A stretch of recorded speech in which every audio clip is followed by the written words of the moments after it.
Hello, today we are at WDT talking about the Advanced EMT program. We're with Marcus, the co-director. Now I understand that you are also a graduate of this program, so that's pretty cool. Yep, I am. So talk a little bit about what the program entails. So the Advanced EMT program, it's meant to kind of build off of the BLS, the EMT portion. It's kind of an intermediate level between EMT and paramedic.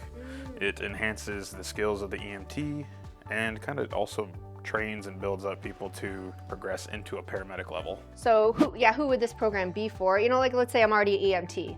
What would the benefit of taking this program be? It's kind of an entry level into the advanced life support role. A lot of these different smaller services, especially in rural areas, can't afford paramedics.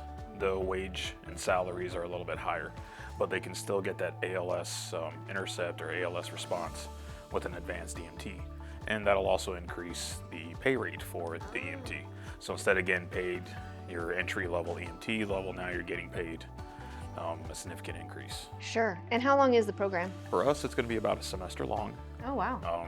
We're starting it off in the spring semester, and it's going to be kind of like an online hybrid in where you're coming in person one night a week. And you've been an EMT in the professional field.